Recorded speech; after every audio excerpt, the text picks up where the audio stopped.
Are you trying to tell me you're gay or something? Gay, straight, retarded. Why do we have to put labels on everything? Because we do alright, or else no one's going to know what the fuck's going on. Aha! Aha! What do you know from funny, you bastard? Here we are, and I'm late because I had drama. Anyway,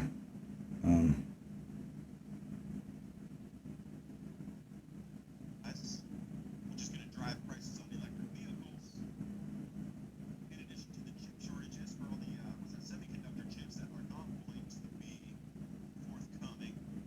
So was that JP Morgan and a few other motor company has reduced production off of their assembly lines 50%, half, because they can't get the semiconductor chips in, and JP Morgan was forecasting out midway of 2022, which is like, I don't know, July, August, maybe say Q2, Q3 of 2022, before chipsets or anything manufacturing-wise is going to come back into steady delivery that will allow automotive companies, for an example, this is just one of many, to continue production.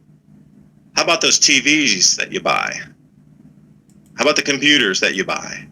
There's a backlog in everything, and there's not enough supply, so you're going to see a lot more things get short and prices rise on almost everything. So back to the U.S. chicken shortages here. I keep seeing this same continuous drumming of two messages that are inbound. Why is there all this shortage? What's causing the shortage? Okay, excuse number one that you always continue to hear: not enough labor. And if there was enough labor, whatever governmental body had forced the processing plants to cut the work staff inside so they could stand 6 feet apart. So how many workers were there if they were, shoulder to shoulder before? Now you're going to have to cut the production by a third because you need to give that space there, which is so scientific, because I know standing in the same room for 12 hours with how many other people, no, there's no cross breathing or contamination at all. None. Doesn't work like that. You breathe next to somebody, that's 6 foot bubble, it stays in your bubble, it just never moves. So that's always the one they give you. Well, got to keep people 6 feet apart in the processing plants. Okay. But then we keep getting into the economic shortages here. Well, there just aren't enough people to run and work on the farms. Not enough labor everywhere. How many times can you continue to hear the same exact thing? Ransom, are you there? yes, sir. How you doing? Oh, dude, I thought I couldn't get you on the line here, and I had a real interesting conversation with somebody earlier today, deep into ancient history, and was resonating with a few things about what you and I talked about. Running from the plasma discharge, could a human civilization exist underground? We talked about that a couple episodes ago. Yeah. This person's really intelligent, has a lot of good ideas, and wanted to ramble on with us possibly one night about ancient history, the hidden history, and looking for history in the wrong places, like as in 400 feet too shallow for the ancient cities that are on the continental shelves. But anyway, yeah, thanks for joining. I didn't know I even connected with you. My Skype didn't show me that we were joined. But what do you think about these same two continuous, shall we say, excuses that are giving? They never give you any other excuse except, labor shortages are here, processing plants are closed, and this explains everything with the economy and why it's all price rising. I don't know if it's hyperinflation inbound because the money printing, or they just ran out of excuses and everybody's bought up to this point those excuses and it's good enough and they'll keep using it until enough people question it. Not sure. What do you think? I think it's all bull hockey. I know lots of people that want to work, they want to make money. I know lots of places that are still closed due to guidelines and different things, and they're trying to be law-abiding, and they're letting, pretty much their wealth and prosperity just slip through their fingers because they want to be good boys and girls.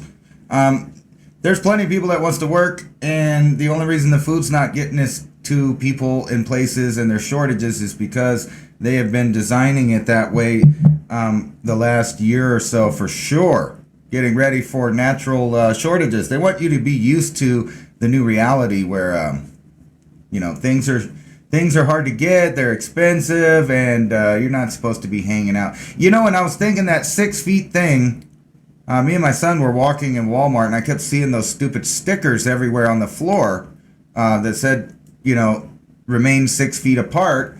And then I realized that at every place that those stickers are at, there was one of those bubble security cameras above it, right exactly where the sticker is. So I was thinking maybe that's a problem with the AI, is it has maybe a little issue, when people are standing too close together in groups and stuff like that. It wants to get a clear facial shot and a recording of your gait that's unique to you, even beyond your face. And then at the same time, they're pinging Wi-Fi off your phone and seeing where else you've been shopping. We're living in that sci-fi dystopia now. It's just kind of camouflaged with people still holding on to the idea that things haven't changed this much already. Yeah, I was up in the national park today. I went to this place, drove through, called Cades Cove. It's up near the Smoky. It's a part of the Smoky Mountains National Park. Yeah. And as we were driving in, there was a big, flashing signboard that said, "Masks are required in the national park." And I was like, wait a second. There's millions of acres up here. Yeah, okay, good one. And I was really kind of shocked seeing that in there when it's one of the most natural places on the planet. The air is fresh. There's very few people when you're hiking on trails. I mean, yeah, if you're at the visitor center, but otherwise, this insanity of continuing to try to have people wear a mask, it's just as insane as the excuse of the chicken shortage. Now, I lost my thought there when I was talking about. They're trying to say that because McDonald's and Bojangles and Popeyes and a few others, they listed a handful of 5 or 6 of them, fast food chains here, Wingstop is another one, had put out such amazing, most mind-blowing, unbelievable new sandwiches that everybody's running. It was such a viral campaign for all of these fast food producers that everybody bought it out because there was such demand for everything because it was so viral, and everybody's out there shopping, getting like 10 sandwiches. They're causing a shortage because you were buying too many because it's viral. And this is the message that they're suddenly giving is, what is it again? It's your fault. You are causing the problem because you're buying too much. Now, where have we heard this again and again? Oh, it's your fault. You are, fill in the XYZ. I'll do the easy, I guess the lowest hanging fruit here. You're causing the climate change because you're driving a car. Yeah. Uh-huh. But here you are again. The human is the problem for everything that's on this planet. Forget the sun changing the magnetosphere, and forget about how the earth warmed and cooled for the last couple million years naturally without the car. I'll even give you, and I'll be a devil's advocate and go here, the last 5,000 years. And how does the temperature drop 3 degrees Celsius? It goes up 2 degrees Celsius, back to baseline, up and down. No SUV required. Sun required. Electromagnetism required. No SUV required. But again, what does it point back to? You are the problem for causing the shortage because you're consuming too much. How many times can they use this excuse? You breeders, you eaters, bad people. Oh. No, I'm just kidding. If it ain't that, it's because you farm and you have animals and they fart. I mean, the reasons for things are ridiculous. Yeah, this whole thing, maybe it has to do with they're going to start giving you, and this is not conspiracy theory. I'm pretty sure that you could look it up and Google it right now, that Kentucky Fried Chicken is going to go with grown meat after all. Now, I don't know if you technically call that clone meat, so I don't want to call it that, but it is grown and then you eat it. So I don't know if they're growing the secret herbs and spices right into the meat, or, that you add that later. But more and more, I think this is what's going on, is just like certain tech giant icons that are into both medicine and computers have said in the past that they don't want anyone eating natural foods. They don't want you to eat your homegrown greens and vegetables. They want you to eat the GMO variety that they sell and that they produce and that they provide. And the same thing is with your medicine. They don't want you to grow your own medicine. You need to take what medicines that they're offering you and they're giving you, and now it's the meat. And like you said, they always use the same excuse.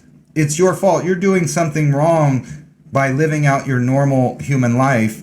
And that's why we have to put tyrannies on you and tell you ridiculous stories and causalities that really just don't fit into reality when you just think about it with any kind of critical thought.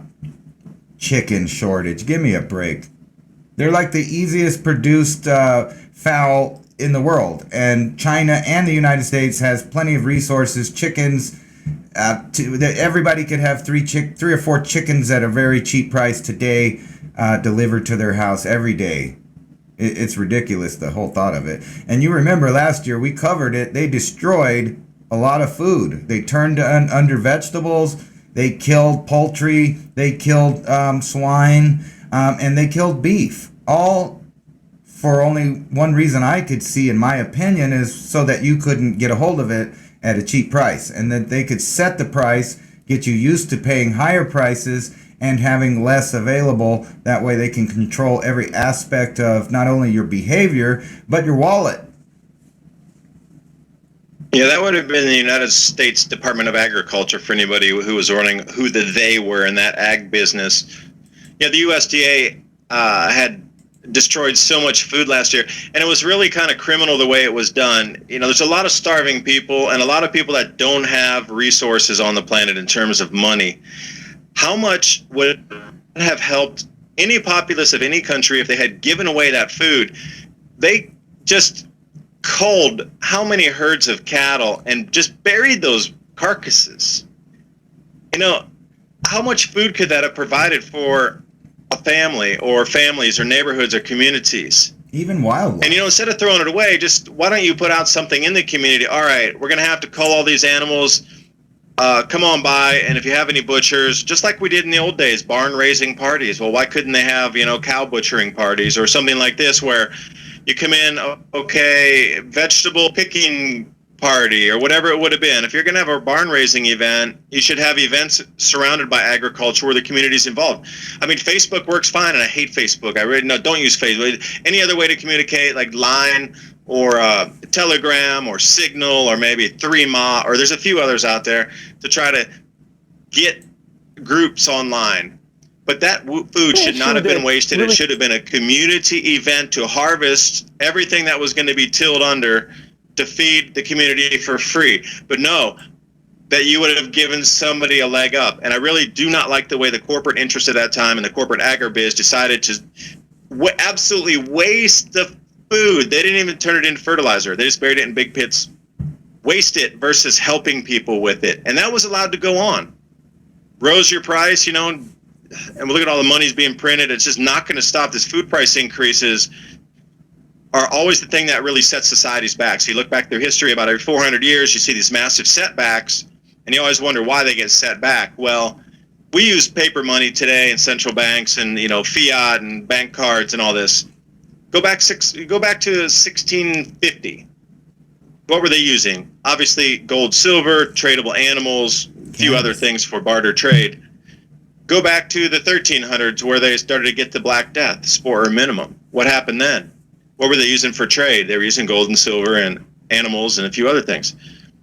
Well, what caused the collapse of almost all the societies, kingdoms, fiefdoms, and whatever it might be, emperors? Lack of food. So here we are with the lack of food, born again, and it just keeps tightening up the thumb screws with the availability of food. And it just really makes me sick that they wouldn't give people that food. And I know I rambled there, Ransom. I'm done.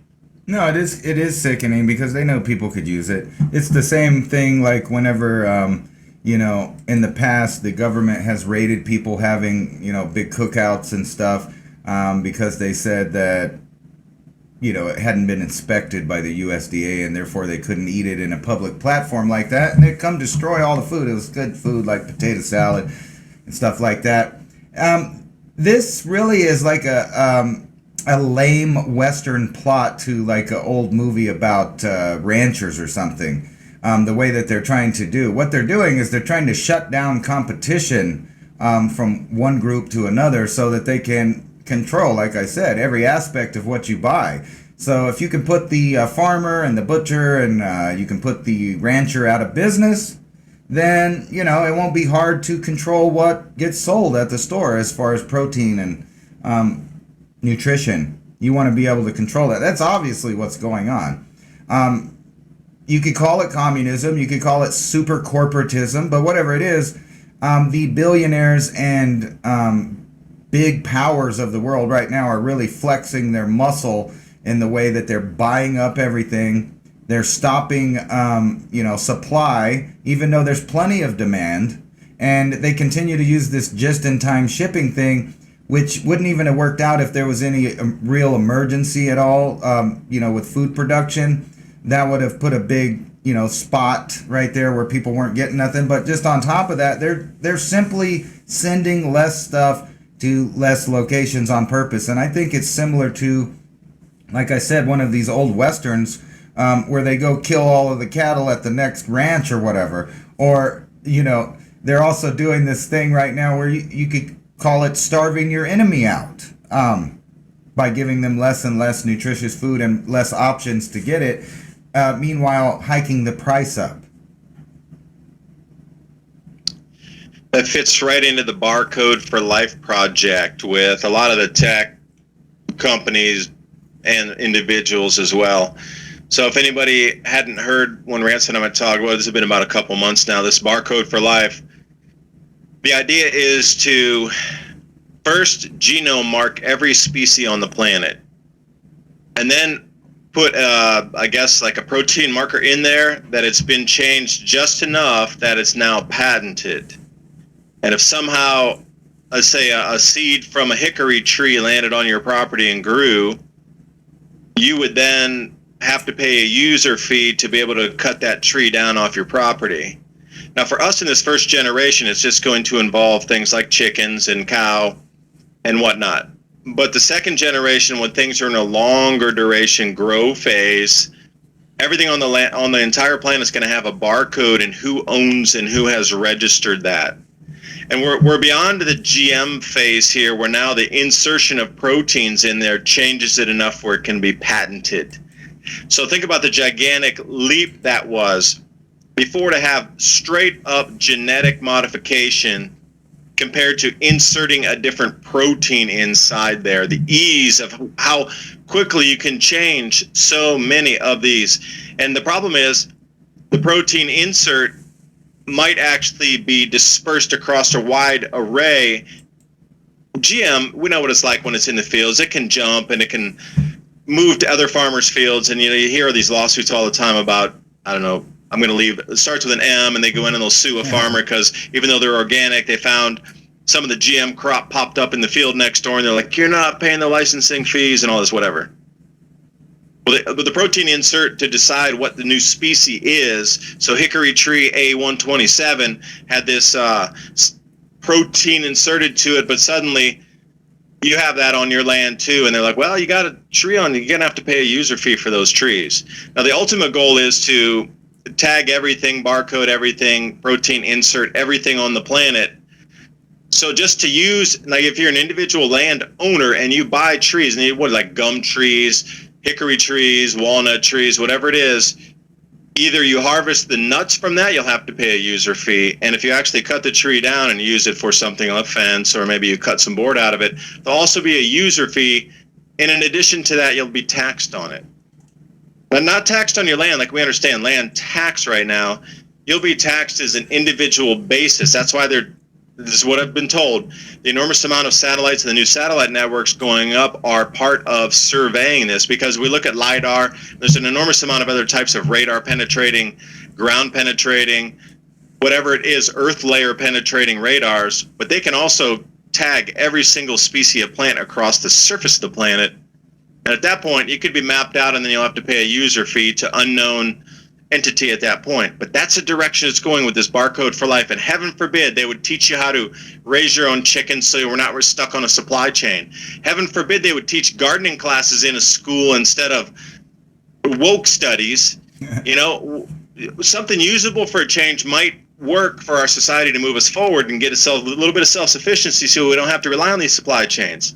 But them trying to barcode life by protein inserting, that's a way, and then they got all the GMO out, so you're getting like this double layering now of control, and I don't like the direction it's going myself. Well, here's a weird idea.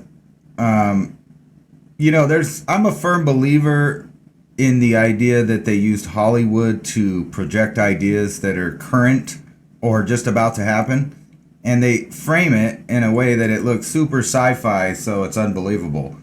And some example of this, which is a scary future, and it's kind of what you're talking about.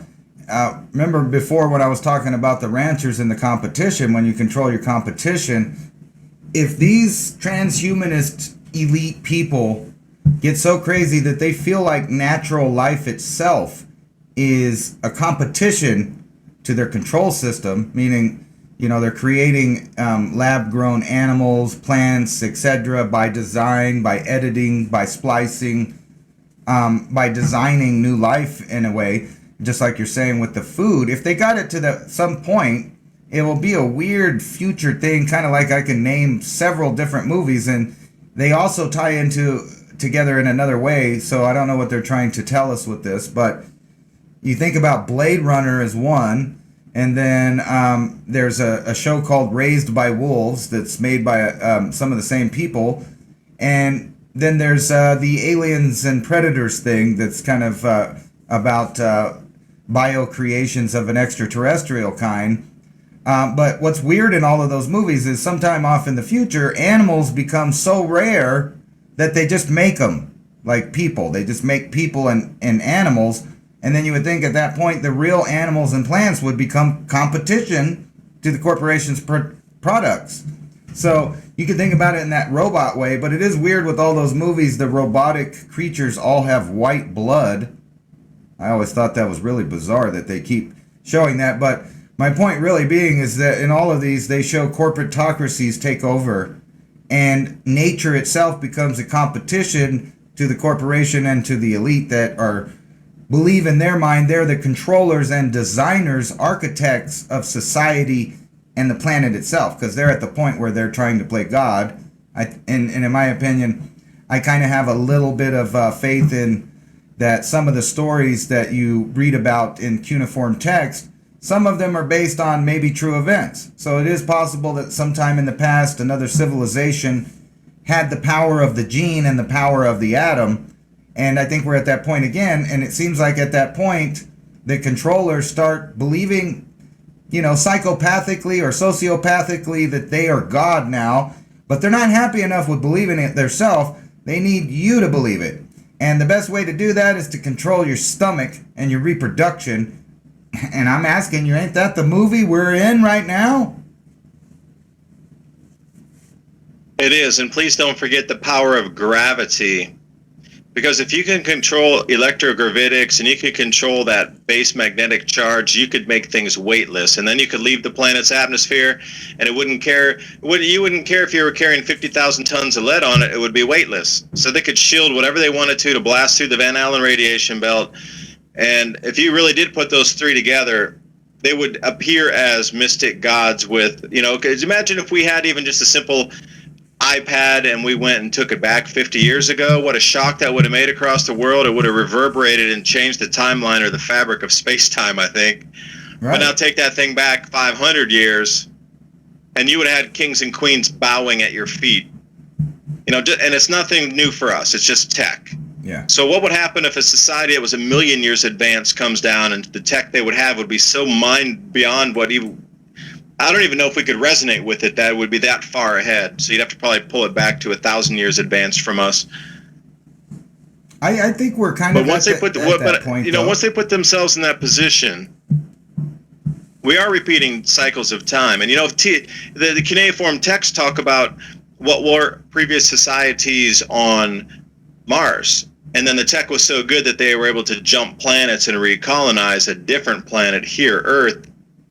But when we go to next star system over, if we jump off out of our own solar system into the next closest star, the next closest 2 or 3 stars, we really don't get a lot of information or ancient texts about what existed in terms of orbits and the planets and civilizations on those planets interconnecting with our own, except for sci-fi.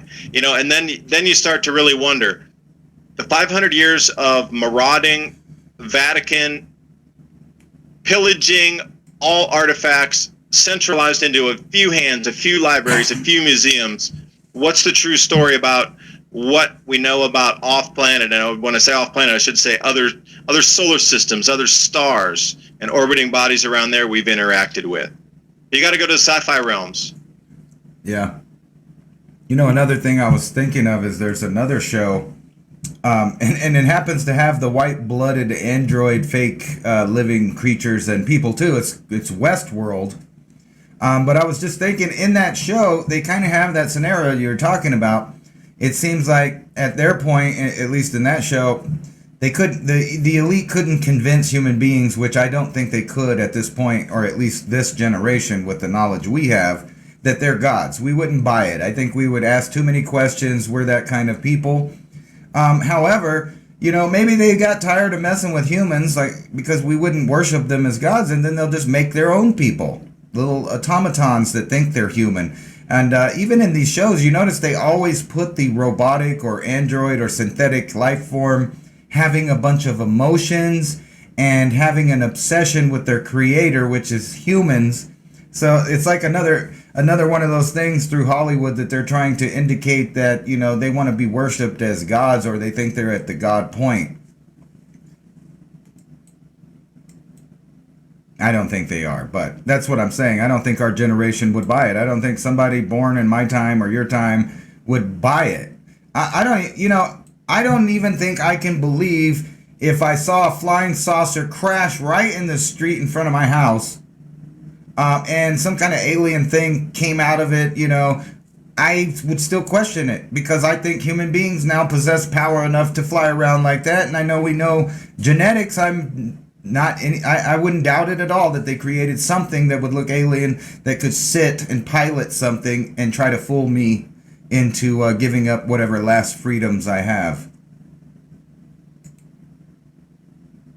Yeah, you bring up the point, and when I say that, no BS assessment here, there is an enormous amount of electrogravity technology. The proper term for it is electrogravitics.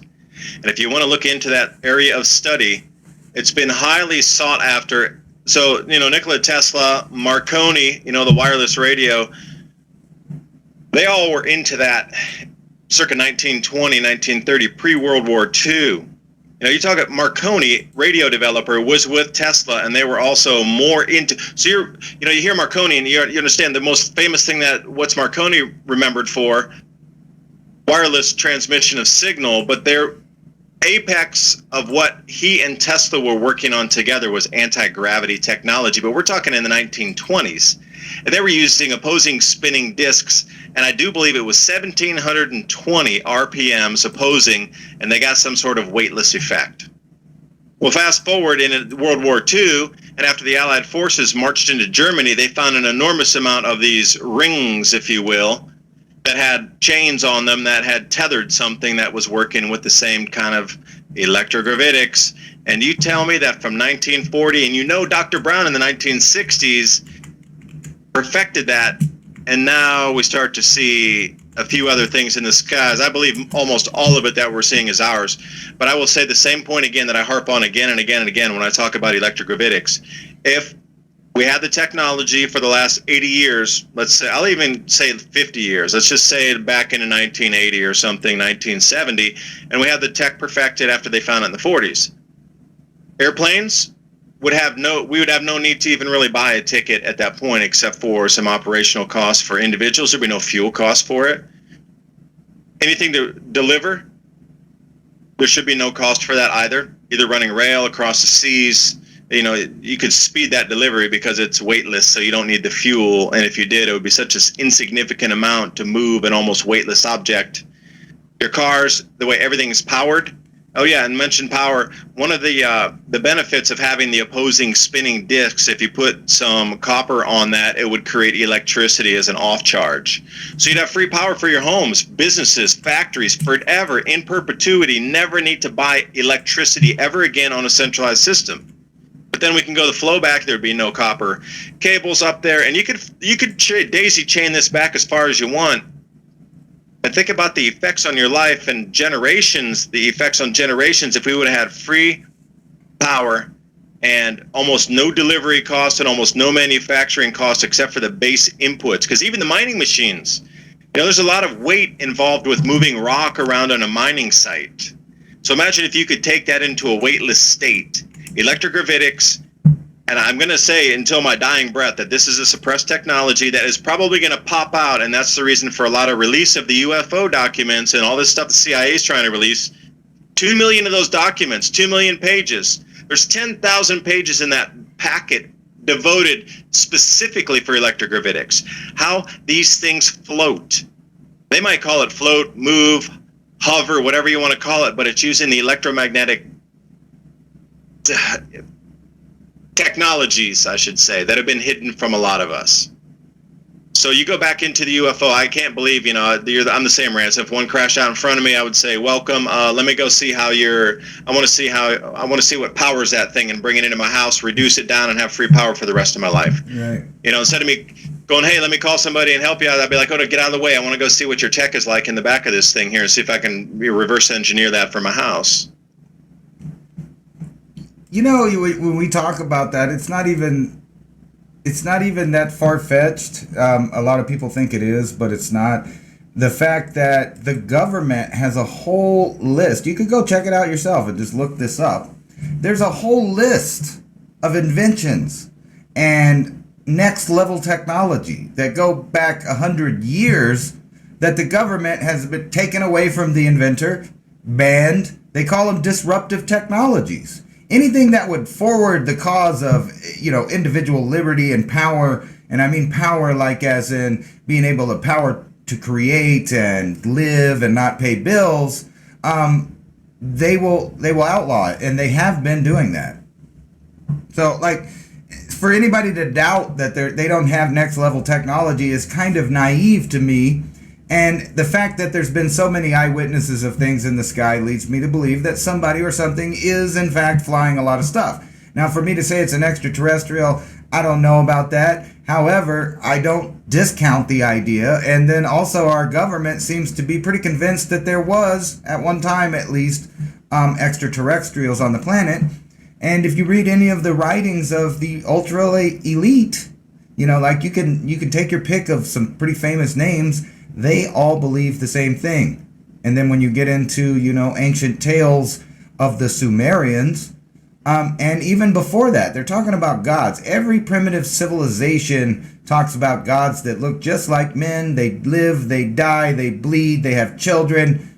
Tells me they're biological. So either they're a different type of human being that one time had high technology, or it is, in fact, extraterrestrial or interdimensional. People like to be pretty fanciful with ideas, but you don't have to really get all that fantastic to see that it's very possible and most likely a possibility when you just look at the evidence of previous human beings on Earth. They still haven't even explained why Cro-Magnon walked out of wherever it walked out of completely modern as a human being, with no lineage that they can find on the earth. I mean, not really. They try to link us to apes and different things. However, there were these other humans that have hundreds of thousands of years of history in the bone and fossil records. So we know they were here.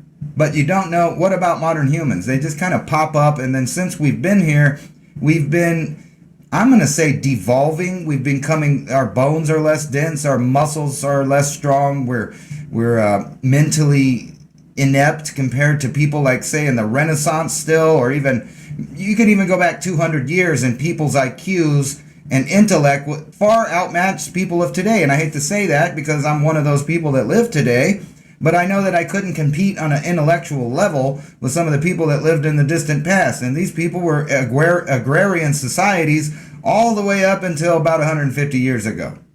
Agrarian societies, and every time their agrarian society failed, their whole civilization collapsed, just like you said. It's all about the food, and we're at that point now. And I was wondering, we talk a lot about the future, but I'm going to go ahead and reach out on a limb and say that the time for being prepared is like today. If you're not prepared today, you're probably 5 years late, but there's still time. But I'm saying that we're going to have to go through hard times, whether it's government created, elite created, whatever you want to talk about, or we have some things that happen that are just out of our control, like the sun, the galaxy, the planet. we could have a new volcano that just burps so much stuff in the atmosphere. We have what's equivalent to a nuclear winter for decades. It's a possibility right now. Yeah, well, if you're looking at the greater scheme of things, could you fault the human race for living in a lower magnetic field? When you talk about these electromagnetic changes that affect the electric charge that is in the hemispheres of the brain, where we sit right now in terms of how strong our field is on the planet compared to 200 years ago, we're down substantially, about 35% lower magnetic field than what 200 years ago somebody in the early 1800s would have been living in. But if you go further back in time, the stronger the magnetic field it is. And as we wander toward this, A, either onset of a new ice age, or B, a magnetic, I don't know if I would call it an entire polar flip, but huge wanderings of the magnetic field, loosening of the magnetosphere. This affects us as the human resonant field as well, electromagnetically. So you got to think about how does the brain function, and we're taught in school, and we all pretty much know it's electrical. But you got two hemispheres, you got the right and the left, creativity or more of the engineering side of analytic side. But that's affected by the charge state going into it. And agrarian societies seem to put their hands in the soil where they can discharge. They can also resonate and uptake depending on where the crustal, composition of the minerals is. So you look at the agrarian societies, and of course they were more intelligent. Well, it depends on how you measure intelligence too. But think about that, putting your hands in the earth every day, resonating with the mineral composition around, you would have a much greater connection to source with that. Because you have to think in the modern day today, parents don't even want their kids to even put their hands in it. Get back here, put that and wipe that down, and spray that down. Heaven forbid you eat dirt or go walk around barefoot without them freaking out, the kids today, the parents. So think about the changes that are coming electromagnetically. Like, look at this unusually high lava fountain that's coming off Iceland. I don't know if anybody's seen the video. I'd highly encourage you to watch the video. Yeah. Because we're used to lava fountains, and when you see a lava fountain, it's usually, 100 feet tall, maybe. Like Etna's a really good one. You see the stuff shooting out, and it's kind of dispersed rock, almost liquid, sort of-ish, and then we see a few other goodies around the planet. But you can't tell me that this thing went up 1,500 feet straight up and just made this gigantic cone, almost like a Land of the Lost dinosaur blowing at the top, liquid magma thing. It was like a Roman candle coming out of the mountain. That was the most amazing video that I think I've seen for volcanism in quite some time. These are the electromagnetic changes that are here. Our crust is going to get loose. We're going to see a lot of pipeline breaks, a lot of bridge rips, a lot of railroad tracks going awry, and a lot of road cracks. And people are going to try to say, why is that happening? Well, of course, the mainstream media is going to have 1,000 million excuses for you.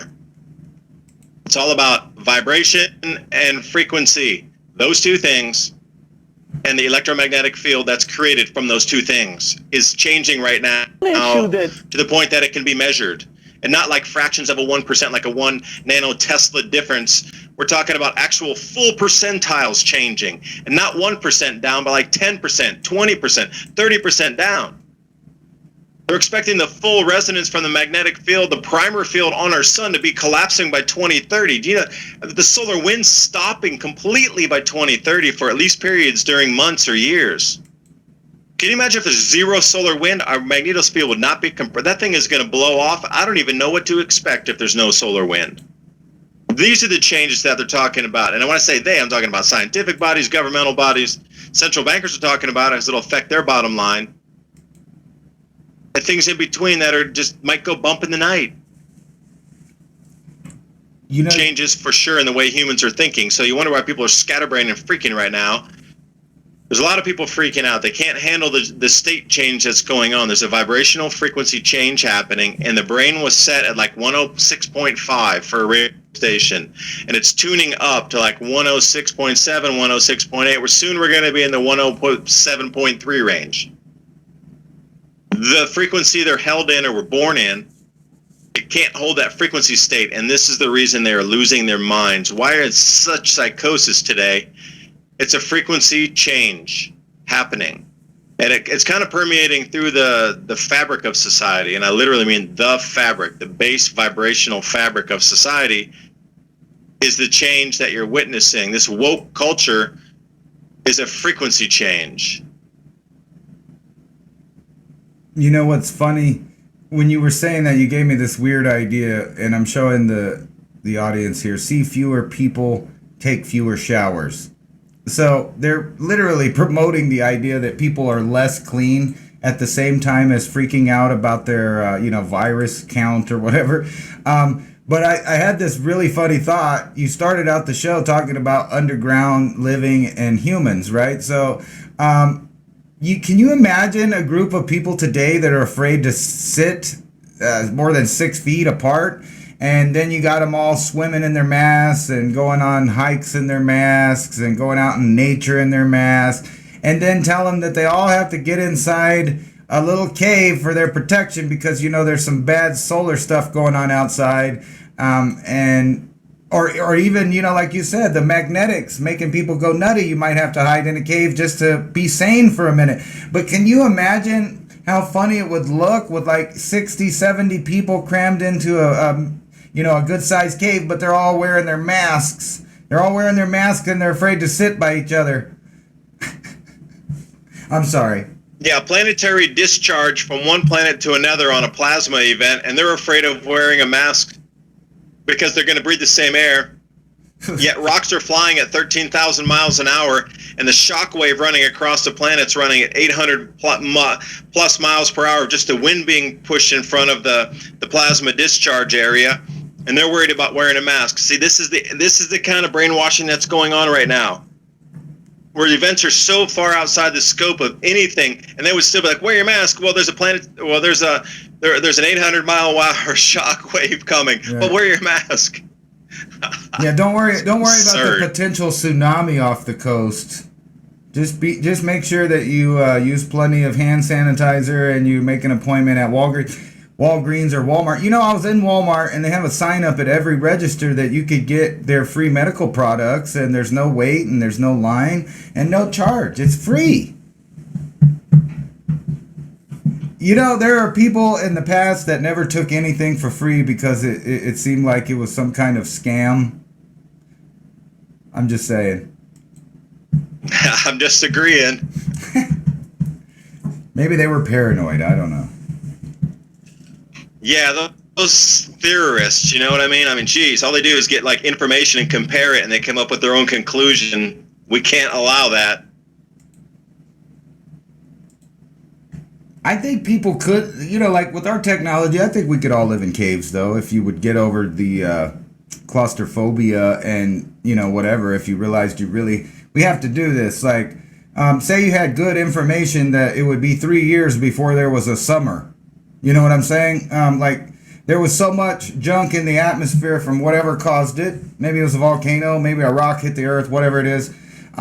And you knew for a fact, I have to stay in here with my 25-year supply of, storable goods here, and I have to drink this filtered water, and we're not going to get any sunlight, so we're going to have to daily dose ourselves with vitamin D, and, you're going to just have to sit in there and look at the walls. Well, actually, a lot of people have done this.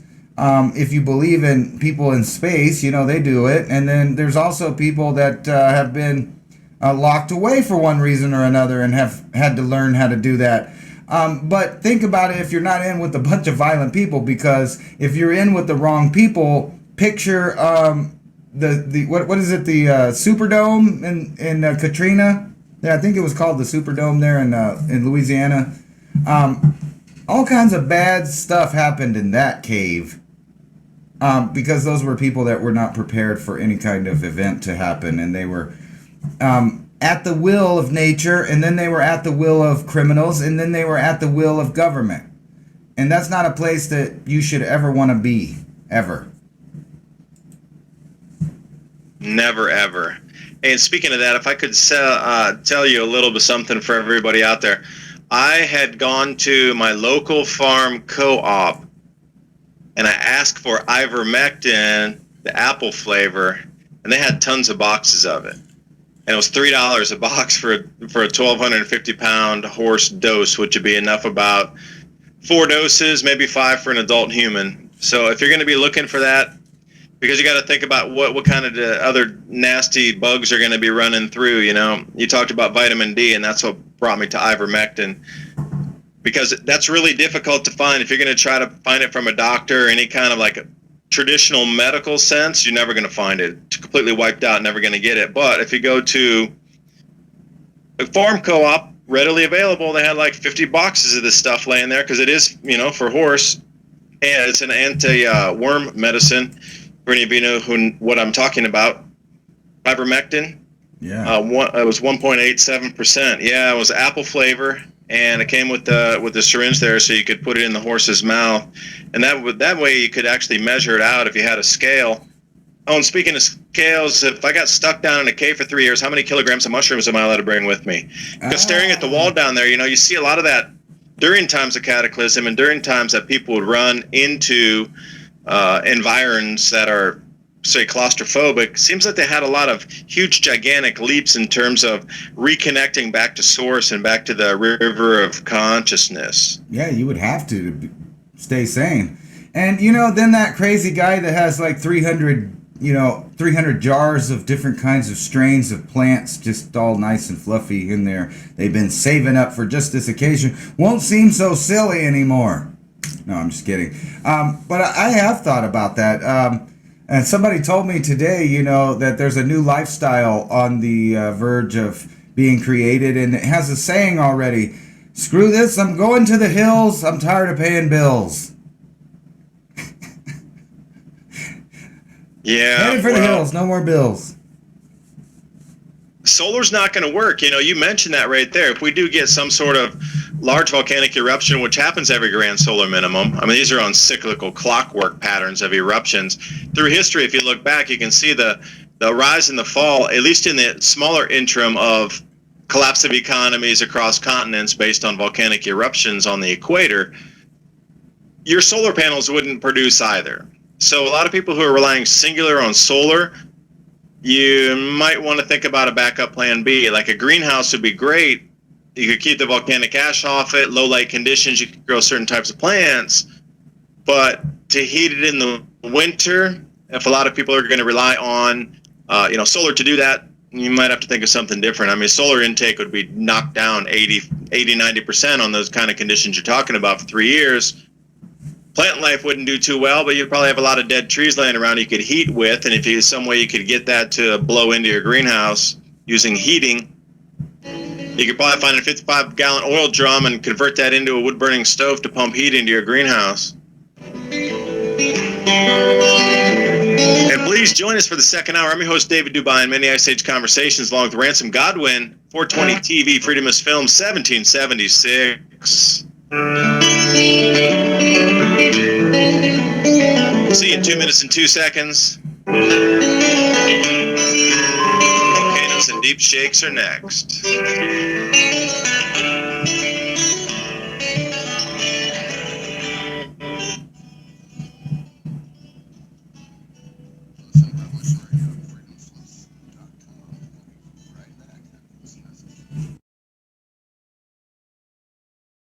We've tried and we've tried for years and years to use passive resistance and loud voices to make a change. The time is over. Your governments around the world have no other goal than to decimate your entire existence at the hands of the bankers and the elites. The war is coming, and it's your choice to decide if you want to be a warrior or a victim. Denial is not a choice anymore. Revolution Radio, freedomslips.com, the #1 listener-supported radio station on the planet. Not giving up. Revolution Radio.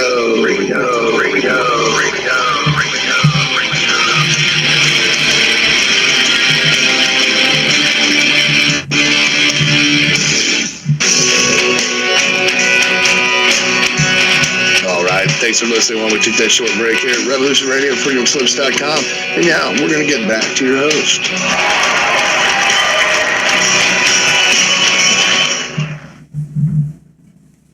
And thank you for joining us for the second hour right here on Mini Ice Age Conversations, Revolution Radio, Studio A, every Thursday night, 10 p.m. to midnight.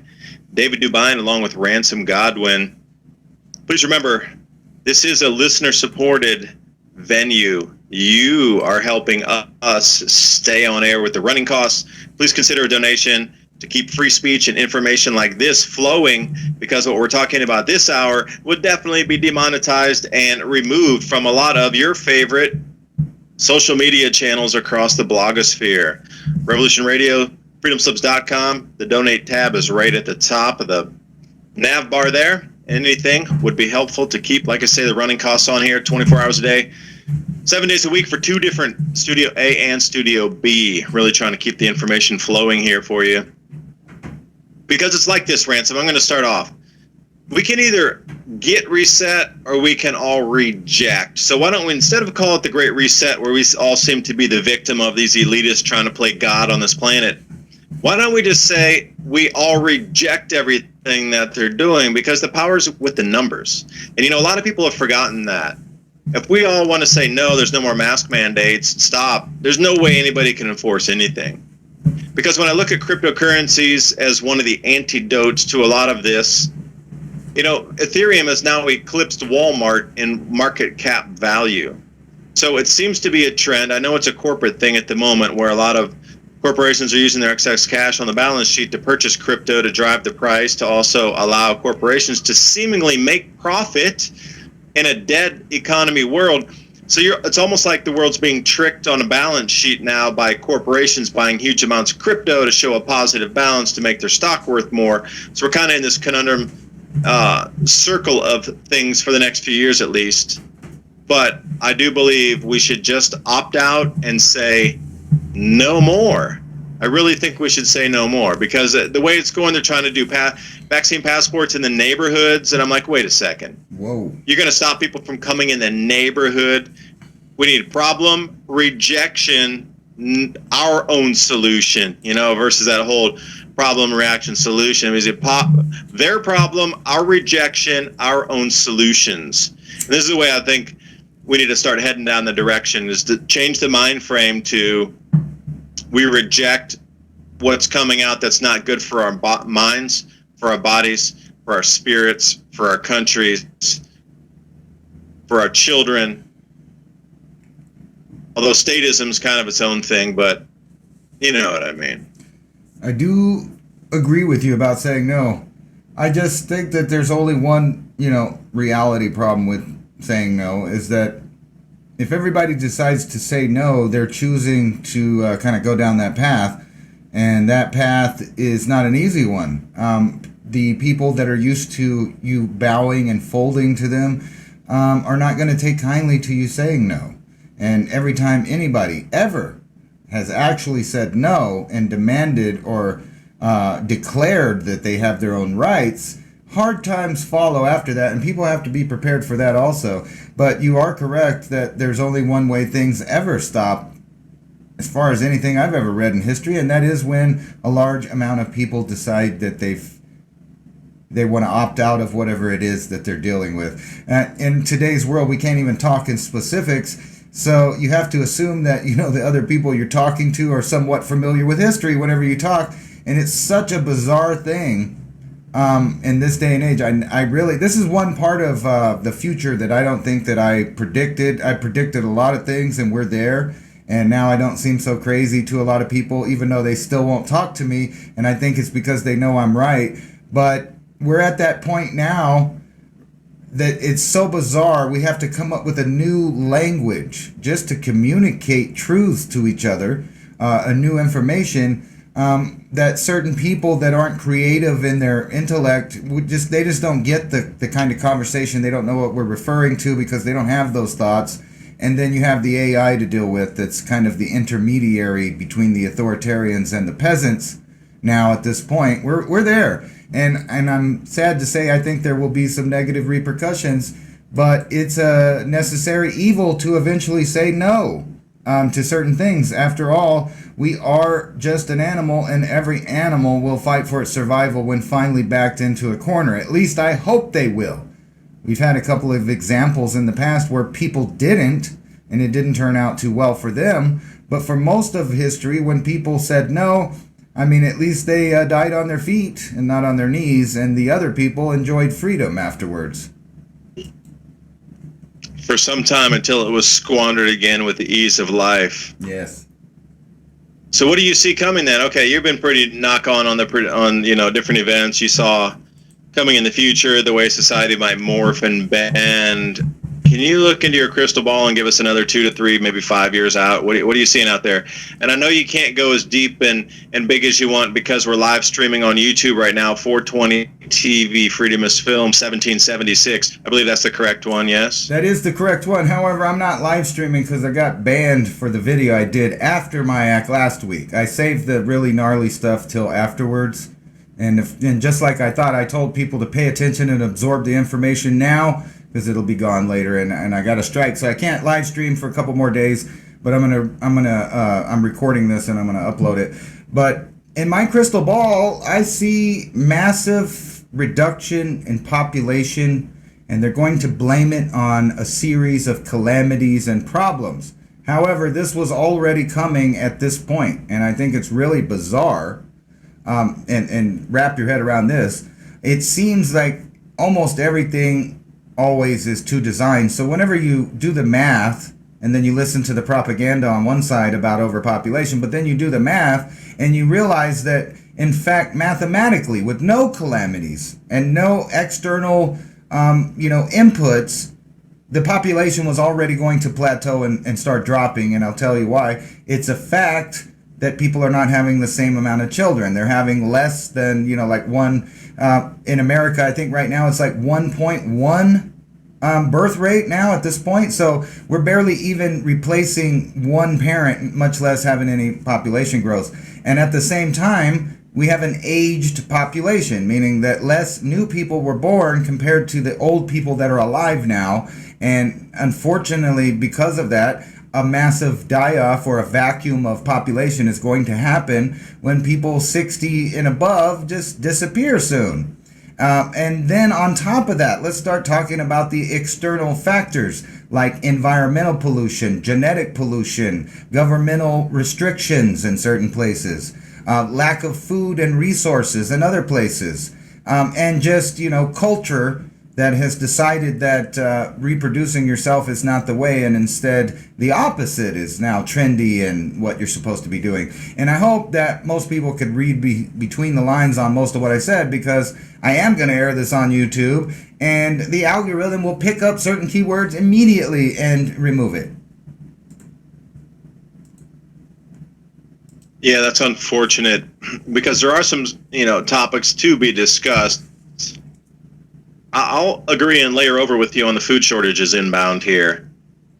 With the sun going through its changes that are affecting now in earnest, like everybody on the earth can see that these changes are here. Now, whether you want to put the full causation on human activity, No way. or if you want to do a combination of sun-driven and I also believe human-driven, there's a combination there of, it's not 100% the sun either, it's not 100% CO2 either, human-based, there's somewhere in the middle there. And it's probably airing on, 95% the sun's changes electromagnetically, and then we are also polluting and putting plastics in the oceans and all these things that are nasty in the food chain that are also, affecting the human physical body, the meat suit, if you will. Yeah.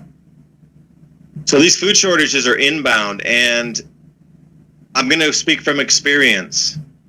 I have been ridiculed for preparations on the food sides of things. You're going to have to step past that. And in your mind, just accept it that people don't understand. They're stuck in the normalcy bias. And that's cool. You got to lump the normalcy bias people in with whatever you would feel that, okay, well, they're stuck mentally in the place that they think everything's going to be that. Maybe that's a safety mechanism for a lot of people, that they need to remain in that same place of safety and they can't deal with external things that are going to be going on in their lives. That's fine.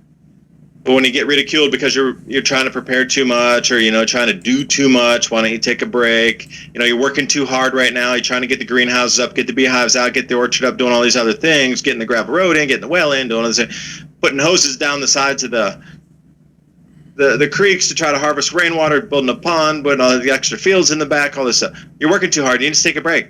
No, I don't need to take a break. I need to work probably twice as hard as I am because I'm not doing enough right now. But the more you prepare, and I'm telling you just from experience, the more you prep out and the more you get ready for self-sufficiency, the more pushback you're going to get the closer you get to that. People just can't A, accept it, or B, want to deal with it.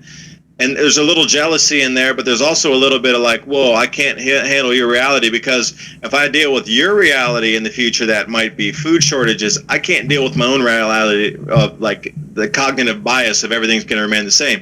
Hey, there's supermarkets. Not going to get that more expensive. You don't need to buy it today. You can wait for another 1 or 2 or 3 months. It won't get that more expensive. Wait a second. Things are going up exponentially. Things are completely out of stock, and waiting another 2 months is not an option. So you're going to start running into this again and again and again when you come into your own preps. So anybody out there, prep more, prep double, get what you can, cans food, learn how to grow food, and it's all about the food. You control society with food, you control families with the food. This is the things that's toppled empires in the past. And no, you can't eat storable foods for 3 years living in a cave because you'll get sick. There's too much sodium in it. You need to, when there's good times, you can grow fresh veggies, kind of mix that in with what your stores are. Yeah. And while the fresh veggies are in season, like now in the summer, eat as much fresh food as you can. Rely on the storable foods later on, or add something in there to try to, what you bought so far, kind of use it up, and then, restock it for a later goodbye date. I think that's really bizarre that you say that. I mean, I know it's factual because, it's haterism, to put it, lightly, I guess. They know that you're doing something that's worthwhile, but what bothers me is, who cares if you don't believe that some kind of problem, catastrophe, or whatever's happening? Maybe you don't even believe, that that's going to happen. What would be wrong with forming your culture, and I mean that literally, your culture around prepping, so that it doesn't ever matter what happens? You're always ready. You're the people that are ready. You're the people whose kids are ready. You're the people whose grandkids will be ready. What would be wrong with that? That's the basis of several successful civilizations, to store things for bad times. And I don't understand why it would be so bizarre, and I know it's just haterism. I mean, that's what it is. But if you think about it, if everybody was living in the same fashion, there wouldn't be such a blow to civilization every time something bad did happen. It would be just like, par for the course. Everybody would just go, oh, well, we'll just do this, we'll do that, and we'll get by. And not only that, their children and their grandchildren were already on the same trip. Now, I know that we've already gone through the cycle, like you said, and I forgot there's a name specifically for the cycle of gaining one's independence, becoming successful, and then becoming dependent. I forgot what the name of it is, but it always circles around back to dependency and servitude. And then that follows by a bunch of violence, and then people having another is that renaissance. The fourth turning, or that's more of an economic sphere of thing? It relates right into the fourth turning, but I know there's a specific label for that, how society does that ebb and flow. Yeah. But see, you in that flow once your culture is based on producing abundance, going back to nature, having a connection with earth where you and the earth are doing well at the same time, and the earth will take care of you when the earth is sick. I mean, think about it. It's just like having any other farm animal, except for the farm animal is you and earth. And as long as you guys can, parasitically get along, so to speak, and become a symbiote organism, that's what we're here for. All the religions kind of start out that way, that we're here to cultivate the earth. So I don't see why it's so bizarre that we got to a place where people are bucking the norm to be agrarian, bucking the norm to be prepared, bucking the norm to have abundance, bucking the norm to teach other people. There's a group of moms, it's called Momlitia or something like that. But anyway, it's a group of moms that have got together, and they're teaching each other things like canning foods. And it's weird, their group publicly says they believe that there will be supply chain problems and food distributions issues. and that there'll be a lack of food. So they're preparing moms on how to can foods, how to garden, how to use weapons, how to protect themselves, how to do, all of the stuff that we talk about.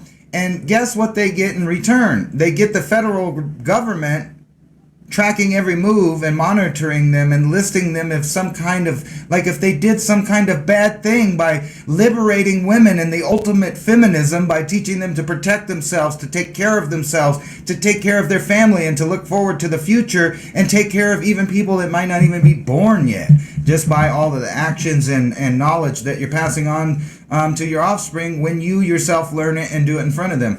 And I don't know whatever happened. I guess, we were sold a bill of goods, a future that we didn't need, and a lot of people bought into it, and they live in that future right now. But other people are bucking the system, waking up from the matrix, so to speak. And I think that's what really scares the authoritarians, is I think there's a lot more people than you think that are on the same trip as we are about looking into the future. So it's really bizarre that anytime you do something good or normal, that there's so much pushback from the establishment, whether it's just wanting to go outside and breathe fresh air.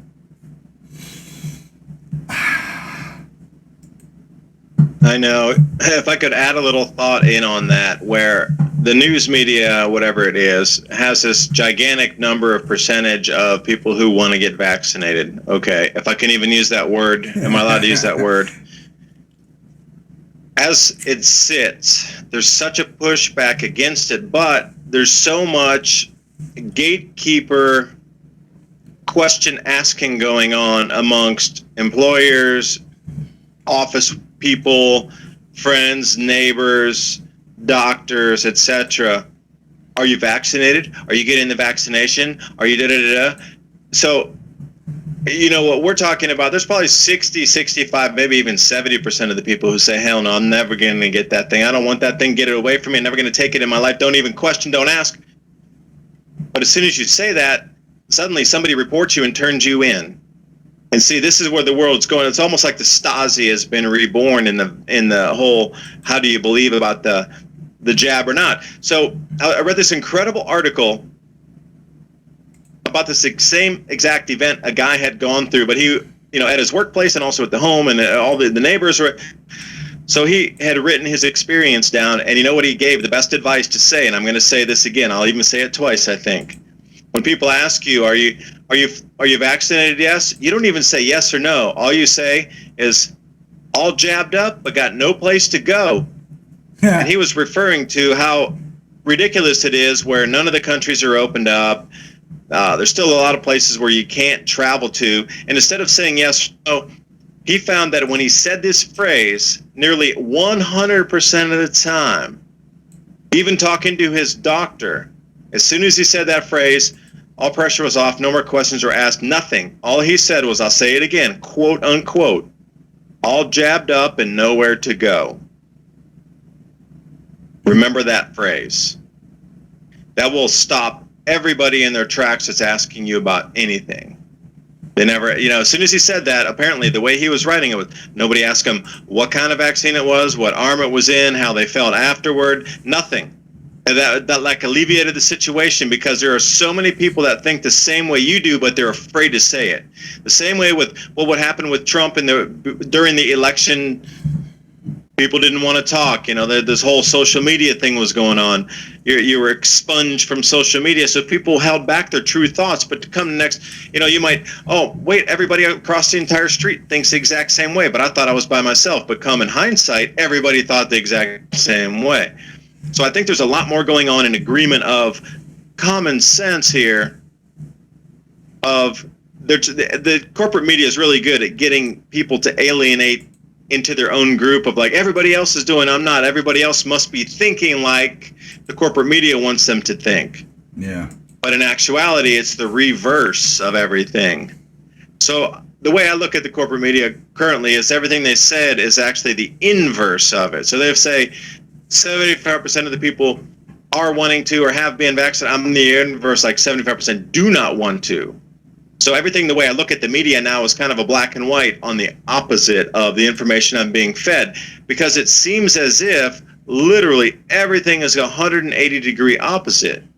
But if you go back to the 1950s documents, CIA is like, yeah, well, no, we've gained total control over the populace when everything we say is a lie they believe is truth. So when we start to reverse that and take documents from the 50s and overlay them into today's world, I think we lie somewhere very close to that percentage, perhaps. Because at Oregon, if they're telling you you can't grow your own food anymore, to take a chicken that you've raised out of your backyard and kill the chicken for meat is now a felony because you committed some atrocity against an animal, and unless it died a natural death, you can't get food.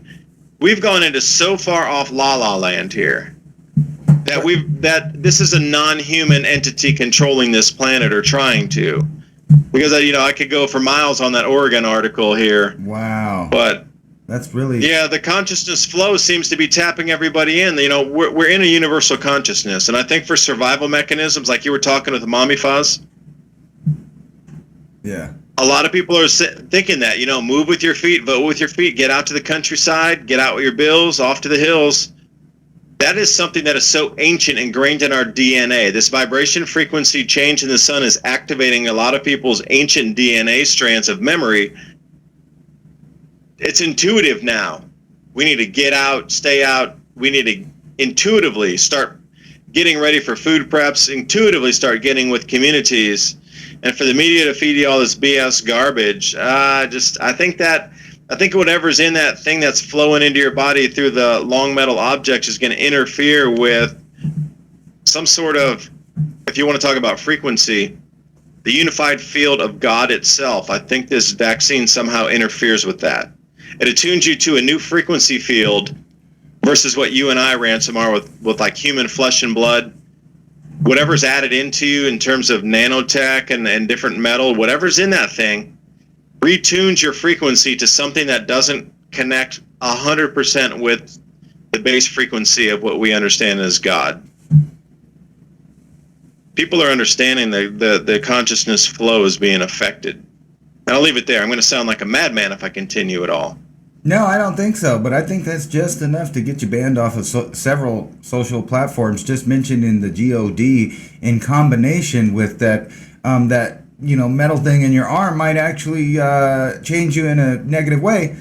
But the point that you were making about the media is exactly that. They try to brainwash people into thinking that because they're saying it that, everybody agrees with them. Because look, we got this article right here, the New York Times, it says $100 is enough incentive for Democrats to take the shot. But for Republicans, a survey shows that, you kind of have to motivate them with their freedom. So if you threaten to take away conservative or Republicans' freedom, they'll go ahead and go take it. But if you just give $100 to a Democrat, they'll take it. And they want you to believe that this incorporates the entire group. That's why they kind of stuck everybody in that two-party system, is so that they always identify with this group or another group and never with their individuality. Because our rights aren't based on groups, they're based on individualism, individual rights. But think about this, they always do this. Hey, look, well, Democrats are doing it and Republicans are doing it. Why aren't you doing it? You must be crazy or something's wrong with you. And, you're over there storing food at your house? You're completely crazy. That's insinuating that there may be problems in the world beyond your control and that you might have to plan for that. That's just insane. And those individual rights are God-given rights, far beyond the scope of government. And that's what terrifies these controllers, is the rights we have are God-given rights. They're not given by the government. They're given from the Creator. Huge difference. And that $100 ransom to get the vax shot, is that gold, silver, or Bitcoin that you're paying me in? Because I don't want your green fiat. No, that's green fiat. I don't want your government-mandated individual right. My Creator gave me my right. And you cannot usurp that with some governmental fiction, fake fiat, paper status thing that's going on our planet right now. The veil the smoke is clearing. The fog seems to be burning off at the moment, where it's so clear to see. The structure of everything the structure's changing anyway. You see, leaders are riding on top of the natural cycle of change anyway, where the fog is lifted to almost every individual on this planet is seeing the fiction in front of them. But now they're going to reframe it as the Great Reset. We need to change this. Suddenly they care. For 400 years of burning people at the stake, and they suddenly care about your wokeness yesterday. I mean, it makes no sense any longer. Except the frequency field's changing. And if they can distract you long enough... We're distracted from birth, it seems. I think that's why they always want to go after children with the wrong kind of education. You know, you brought up earlier that the farming thing. Every time I go out to my garden, I'm sitting there thinking, why how come when I went to kindergarten, they didn't teach me genetics and all of that stuff that goes along with learning plants. So I'm sitting out there at nighttime and I'm talking to my son about, what this is for and what that's for. And we're looking at all these little bugs that are coming up. And I was telling him, how you make hybrids. Like we got this kind of squash and that kind of squash and this kind of squash over there. But there's really no telling what kind of squash we're going to get by the end of the year because the bees and everything are, going back and forth between them, hybridizing things. And you would think that would be the place in kindergarten to teach people how to feed themselves and at the same time introduce them to big ideas when they're only 5 or 6 years old, like genetics and all of those other sciences, that you would need to just survive on your own. That's what you should be learning in kindergarten. By the time you're in 6th grade, you should be learning how to deal with economics and how to purchase land for yourself so you could grow said food. But that's a reality we just don't live in. But I think that we could make that reality. It's like you were saying, the power of no. You also have the power of leading by example. And I think that sooner or later, people are going to get why all the corporations are busy buying up all the farmland and everybody that has land is trying to farm it. It's not a joke. And in my opinion, like I said, there's going to be a big population reduction just on a natural course, and then you got to add all of this other stuff in. And it seems like it was just too perfectly in line and timing, all of these different things. Our economy, population, the idea of all of these genetic revelations, you might want to call it, at the same time as going into a natural period where we may or may not have some bad times ahead if we're not careful, or depending on where you live. Yeah, well, let's step back into kindergarten for a second. They gave us a teaser. They gave you magnets in kindergarten. Do you remember magnets and you used to play with them on the table and get in trouble for making sounds when teachers were talking? Yeah. Nobody gets in trouble anymore, but back in the day when you would get in trouble for distracting a class. Remember when they had magnets and they gave them to you and you pushed them and you had fun and one little one pushed the other one away and you could like scrape it and make it move down the table and everything? That was the freedom to electricity, because magnetic motors, not electrogravitics, something completely different, but magnetic motors were right at your cusp. Yeah. Think about taking that child's fascination with a magnetic field, pushing a magnet and bouncing it across the desk as it repelled, and then scaled that up with neodymium magnets, and then all these kids would have invented these magnetic motors that created electricity by two magnetic fields pushing, again, the same thing, opposite rotating disks.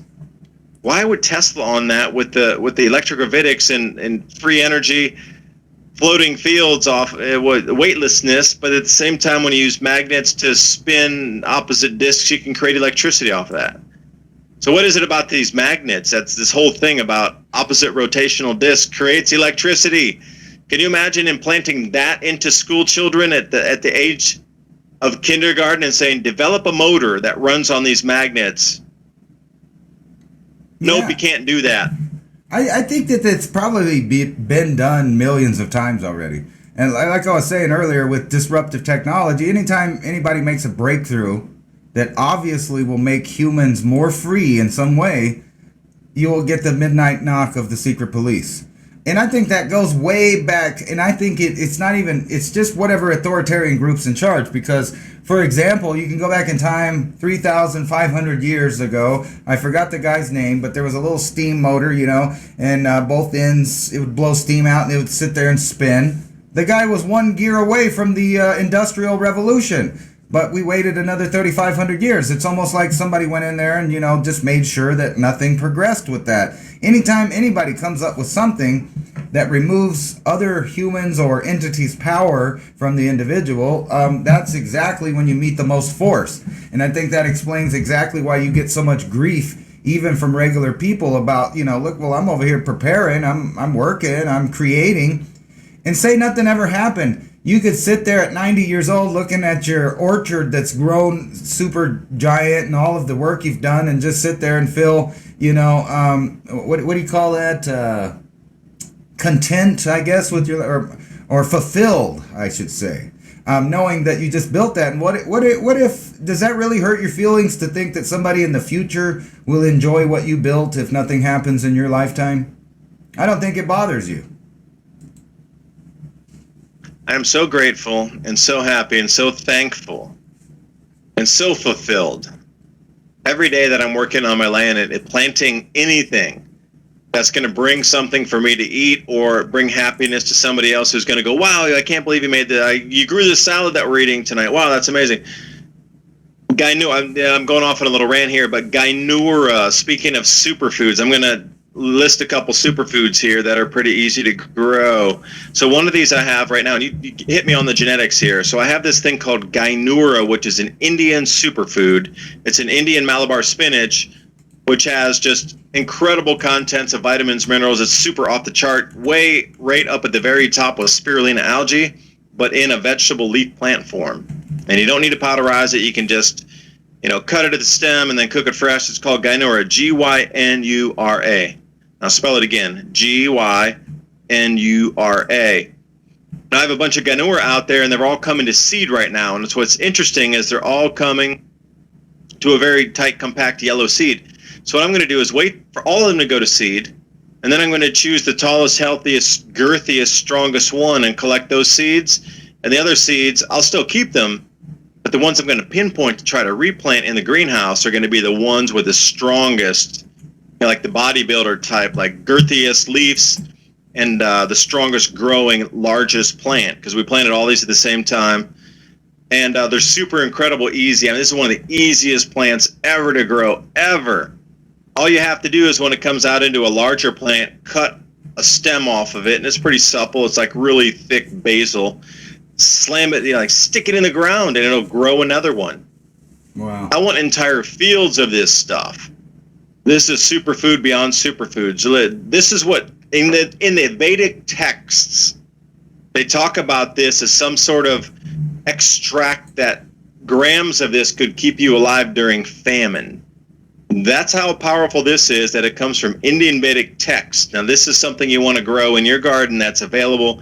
You can order it online. You can get the starters, just plop them in a little, tray, a bowl, anything you can put it into, pot, or plant it in your garden, because this thing spreads pretty well and it grows incredibly. It likes full sun, but it is the easiest plant ever. If you want to start with something where you're not going to make a lot of mistakes, like windsap apples is a good one if you're going to put an orchard out, because windsap's pretty much 100% here, at least in East Tennessee. You put windsap apples out, bam, you're going to get a harvest off them. Gainura is another one. Gainura, you might make a lot of mistakes planting other things. Basils, it might get too hot. Gainura is the way you want to go. And if I'm going to ramble for a second, Moringa oleifera. Moringa. Now, this is more of a greenhouse thing in Tennessee because it gets too cold in the winter, because it will kill the root in the winter. It gets too cold up here. But if you're down in Florida, if you're down in southern Mexico, or I should say southern Texas, bordering Mexico, excuse me, except maybe for this year, it got too cold. It would have killed the roots. I mean, there's some super freezes down for super deep this year in the southern parts. So are we at the cusp of the changes where we're really coming into the grand solar minimum, where a lot of agriculture will be lost, where we're going to need to move an enormous amount of your superfoods into greenhouses? Because think about the food shortages. What are you really short on in a food short? You're short on the vitamins and the minerals and the micronutrients. That's what's keeping your body functioning. Yeah. Those different nucleic acids running around your body. That's what you're lacking. Spirulina algae, that's super easy to buy. And if you had Moringa oleifera and you had Gainura and you had spirulina and kratom, I mean, you could live pretty much eating powdered plant all the time with some protein mixed in. Now, are you talking? Is there any specific one you're talking about? Because I was showing on screen here. There's like, I don't know, 20 or 30 different ones. It says Hong Fing Kai from Taiwan. It's Kinji So in Japan, or Okinawa spinach. I mean, like, there's like 20 different kinds. The one they're showing is like purple, green, and with a little yellow flower or orange flowers. Yeah, there's different types. So the main ones you're going to get are the very dense purplish ones that have the purple fibers coming on. I found that really incredibly difficult to grow. I mean, we grew it, but it grew slow, and it was easy to overwater, and it would just start rotting. So the ones that are purple are the most difficult. But when you come, there's a couple other varieties. There's more of a darker green, and then you get into the really light green. So the darker green varieties and the really incredibly vibrant, like super almost optic green, light green ones, those are like weeds. You literally plant them in, and they're all from the same family of Gynura. I personally go into the middle range of the darker green because it's got a lot of things as you think super dark. So think about kales, and you think about algae, and that kind of denseness of the greens inside there. Mustard leaf, any kind of these dense greens that have an enormous amount of vitamin C and then different micronutrients and microminerals inside there. That's what that Gynura plant represents. And I will tell you, go back in the Indian Vedic text, it's name by name Gynura in the Vedic text about this superfood. If you look back in history too, if you go to Israel and a lot of the Middle Eastern texts, they talk about something called manna or prana, manna. It seems like it was an algae growing device where the one day when they said rest this device, they were actually cleaning the algae growing machine. And some of the studies I've done into it, when they're looking back, this machine gave this incredible nutrient paste of sorts to allow. It wasn't wormwood with the red water coming down that they would harvest the prana, the manna off of this. It was green. Now, when a comet passed by, there's some recollections that some of whatever this cometary dust came down that would, in a fog state, like drip on the leaves, and they would lick the leaves, and they would get these nutrients from it during starvation times. A little different. This was sort of, they had a machine during that time that grew algae, and the way it's replicated, and the day of rest was the day of cleaning of the machine, but 6 days in a row, you got massive amounts of algae or some sort of green micronutrient, super dense superfood that grew in a water medium that was green. And I don't know any others that really, except for algae, that are green and grow in water that you can farm in sort of a tank race pond situation. That sounds. But it's out there. The ancient texts verify with what our nutrient intake needs are, and you can live off a lot of these things with just the powders or the fresh veg itself. And moringa, I'll say the last thing. Moringa oleifera, in Chinese it's called la mu, which means spicy tree. It is true. If you take off the leaves, it is incredibly bitter. Not bitter, but it's spicy, a little bit sweet to the taste, but it's more like, let's say, Japanese wasabi mixed with sugar if you eat it straight off the tree. But as soon as you stir fry it, that spiciness bite goes away, and it turns to 100% really nice. I wouldn't say sugar, but it's very, very light, sugary, like a sugar snap pea. Yeah.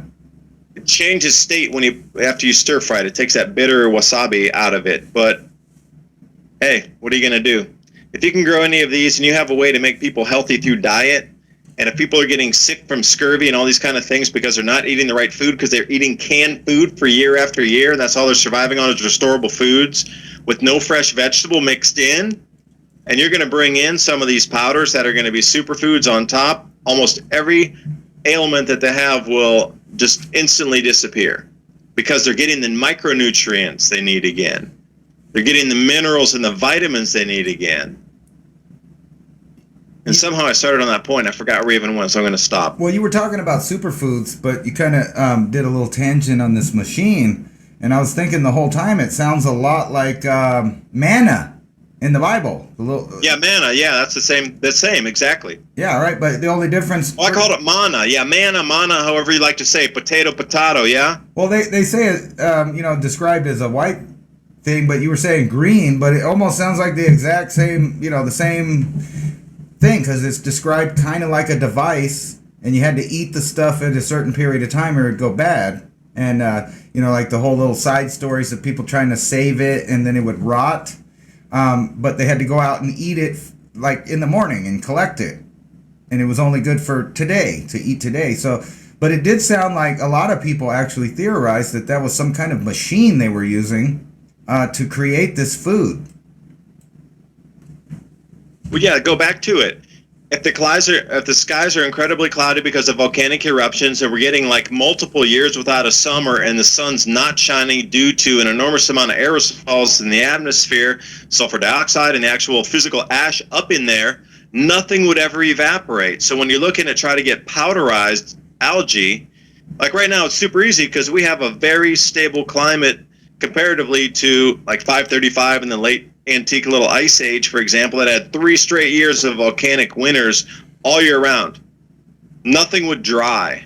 Nothing. You couldn't dehydrate a thing. Like today, we probably could with the electricity, but if no electric, you would not be able to dehydrate that food. And that goes right in with the stories if you had to consume it during the day, because you couldn't dehydrate it. The stories of them trying to, of the ancients at this time, trying to, like you say, preserve this. The preservation method would have been dehydration, but with huge cloud cover, it's like trying to dry your clothes in the middle of winter, hanging dry on like a clothesline.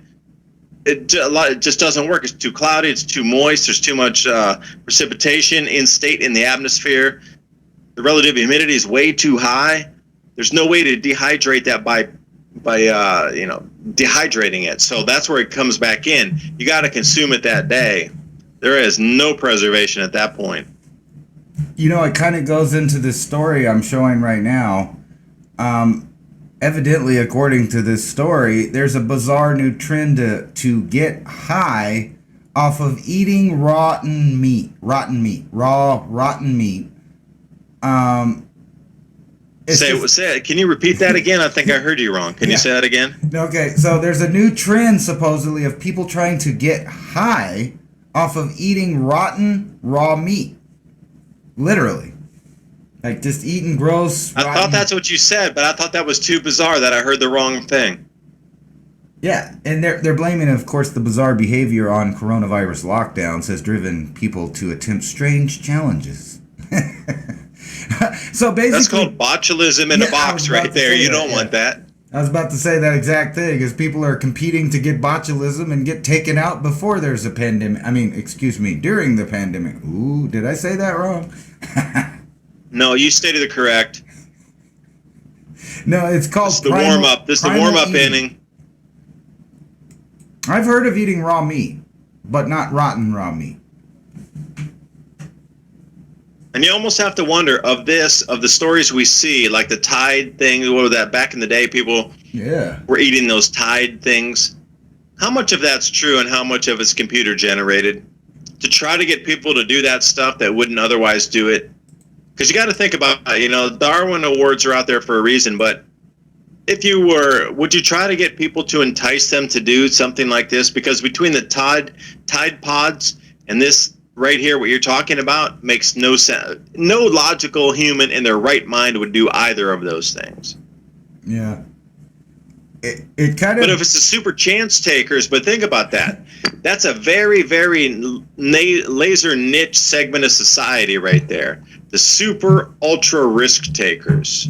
Now, gullible.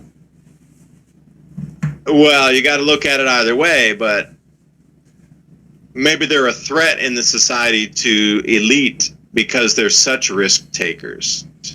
And you got to think about how the vibrational field's working and what they're willing to do versus the average person. Now, take it on that context.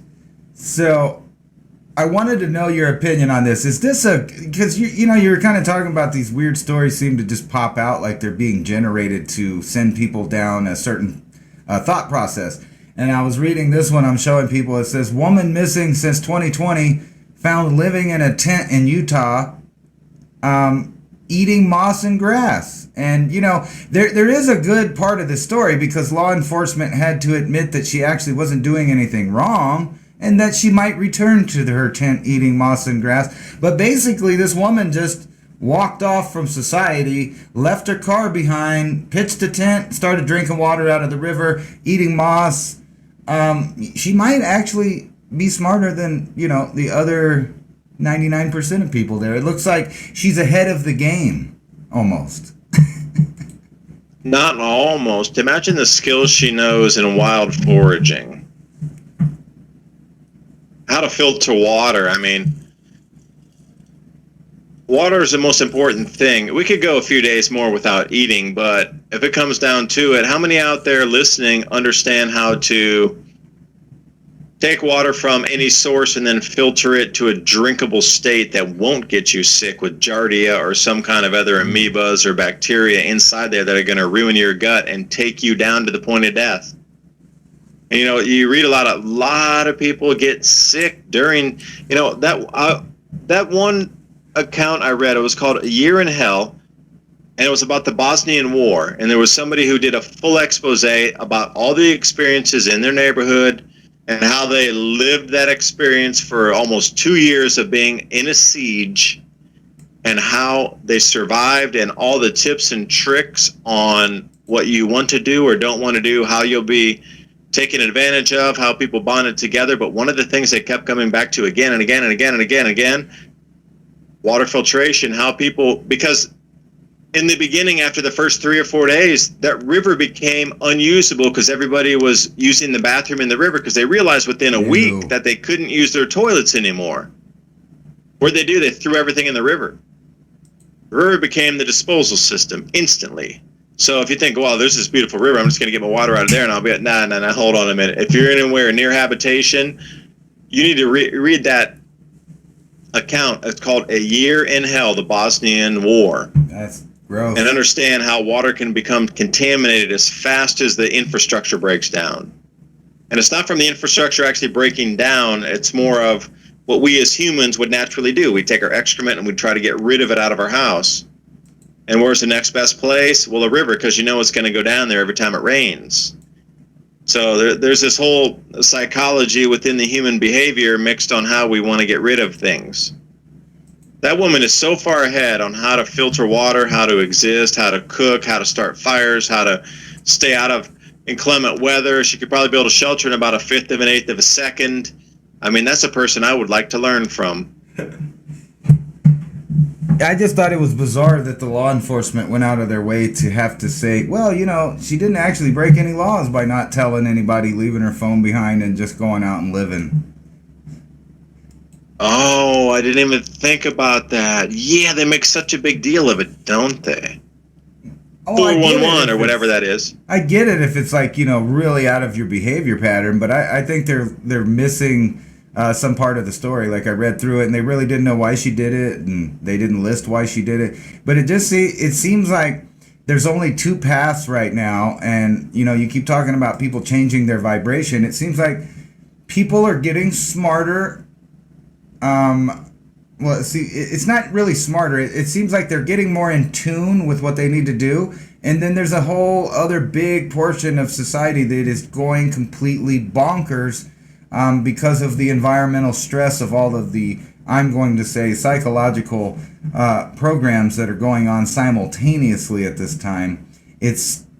I could see how it could be too much for someone to take in if they have a belief system that incorporates that these authoritative sources are telling them the truth all of the time. I mean, think about the amount of fear that they produce versus the things that you have to really be afraid of that they don't mention. Yeah, because you just popped a thought in my head, because, you know, you see those images from the 1950s where they have the thing that there's a device that opens somebody's eyes and then they're put a dropper inside and you know they're trying to, you know, put LSD or something in the eye and make them trip out in a room or do whatever they're doing. But think about that. You locked somebody in a room.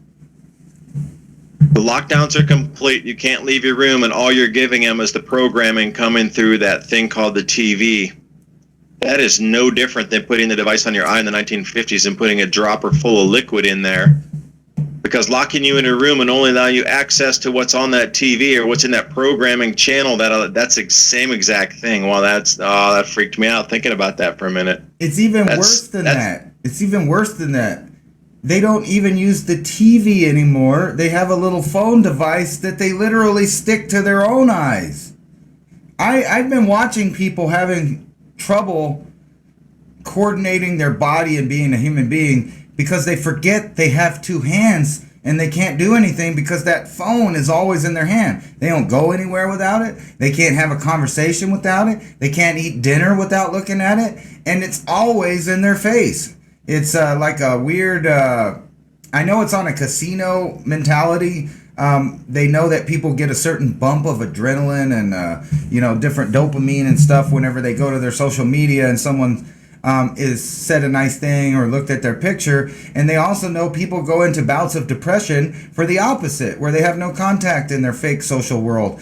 And then, like you said, those old things were testing to see what would happen if you made people do it. Now people volunteer for it. Think about how much sensory perception is gone nowadays with people taking things, medications to dull them down. I mean, you could go through a list: Xanax, Valium, Zoloft, etc., whatever.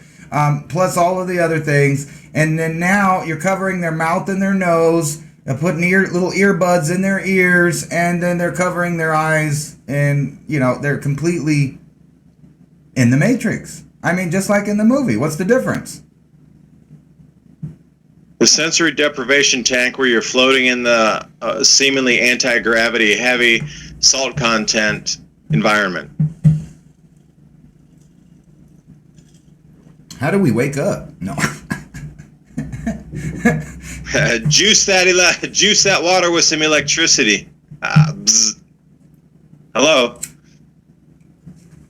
Yeah, that's unbelievable that we've morphed into a transhuman thing without even trying to. I mean, just if you guys don't believe me, just go outside right now in any venue of any place in any country, just about in this era, and look outside and you'll see a bunch of zombies with their phone on their face that's giving them alerts to wear their mask and to get their vaccines and when and where to go shopping, when and where or what to buy, what foods are good, what foods not, what social media people personalities are good, what's not good. I mean, they're making every single choice for you in a country. I'm just saying, in just our country that's supposed to be based on individual freedom.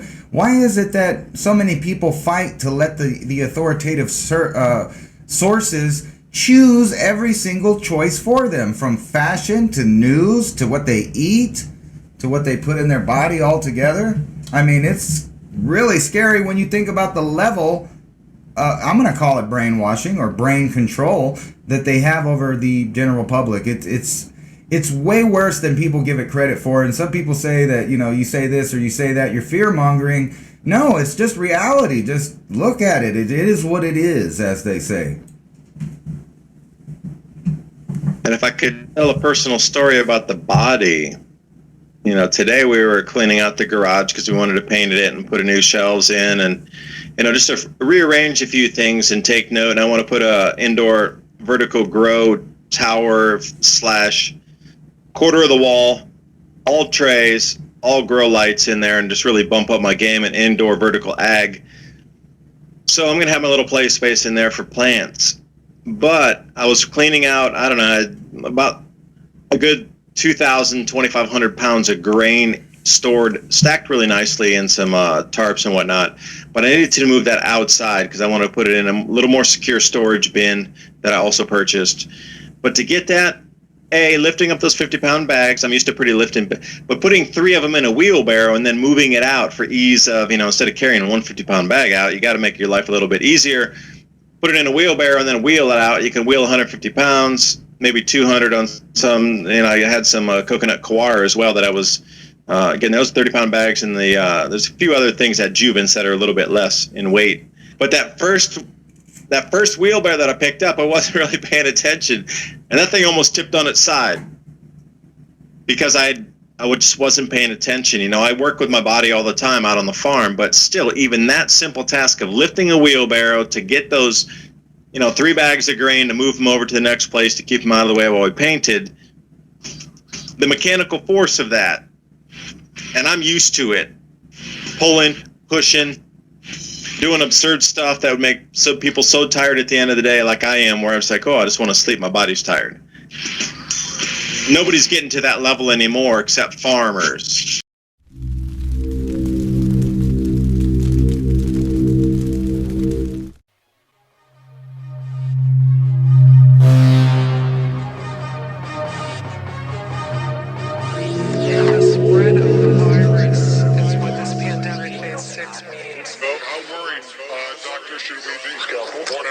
结果没想到中国要在2027年超过美国了。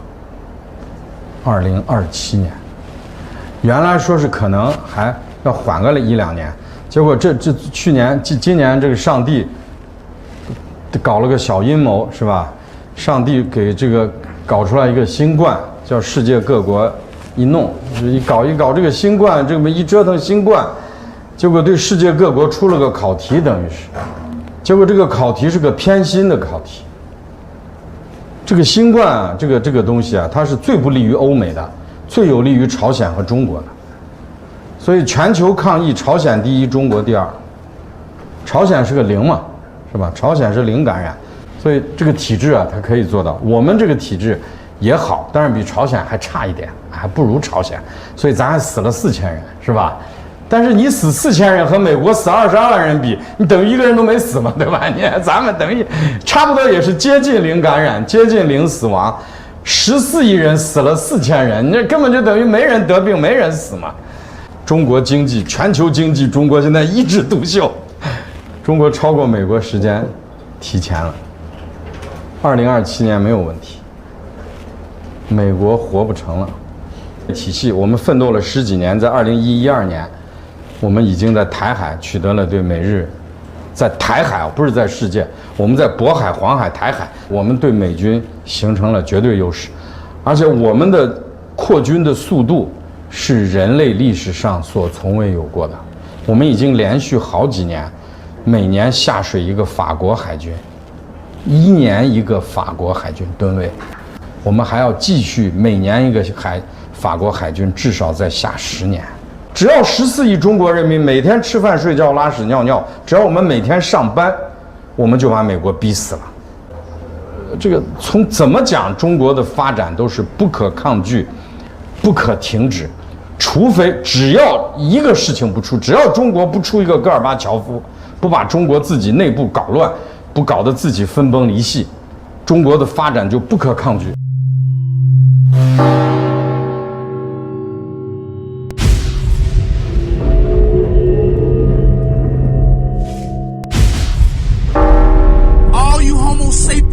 Homophobians, anybody that can understand what the words that are coming out of my mouth. This is the question. You mean to tell me that a man that can't complete a sentence, that can't recite the Pledge of Allegiance all the way through, that doesn't even know the difference between his wife and his sister half the time, that doesn't know where he's at half the time, that stayed in the basement and didn't campaign. When he did have a rally, 15 people showed up and they were 20 feet apart in circles. Ran for president a couple times and no one voted for him. Signed the crime bill to lock up black people. Wanted China to control us. Did all kinds of illegal business with the Ukraine. You mean to tell me that he got 80 million votes? Let me say it again. Not 80,000. Not 8,000. Not 800. He got 80 million votes. And y'all think that this is going to stand? Do you really honestly think that he is going to be sworn in as the next leader of the free world? If you believe that,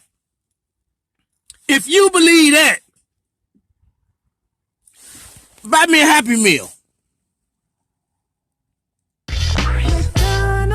Ba-da-ba-ba-ba. I'm loving it.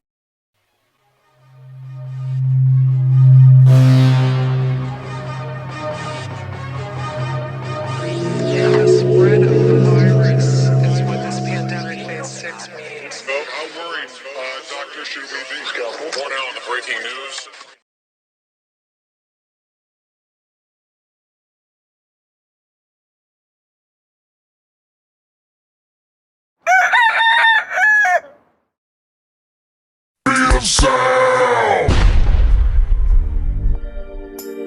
Guess I'll just close my eyes.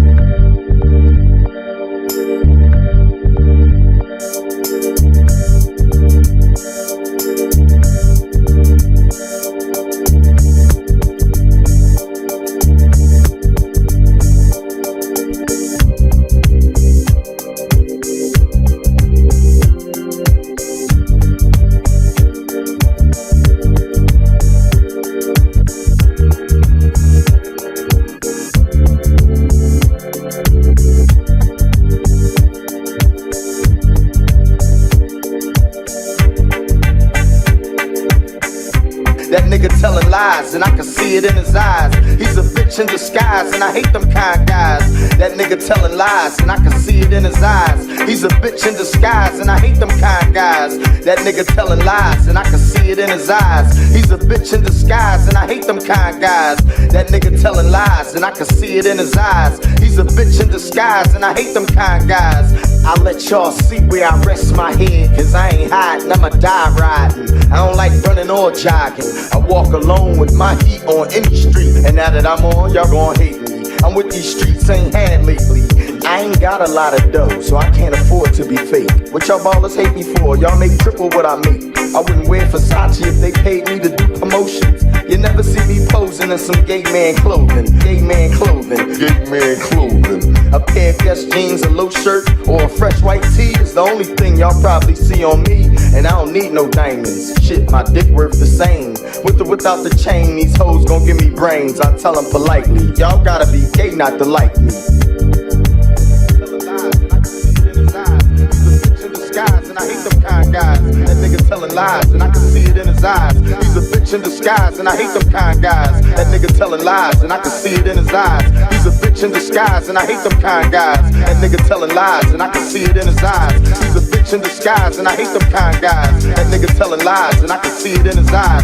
He's a bitch in disguise, and I hate them kind guys. That nigga telling lies, and I can see it in his eyes. He's a bitch in disguise, and I hate them kind guys. That nigga telling lies, and I can see it in his eyes. He's a bitch in disguise, and I hate them kind guys. That nigga telling lies, and I can see it in his eyes. He's a bitch in disguise, and I hate them kind guys. That nigga telling lies, and I can see it in his eyes. He's a bitch in disguise, and I hate them kind guys. Aha! Aha!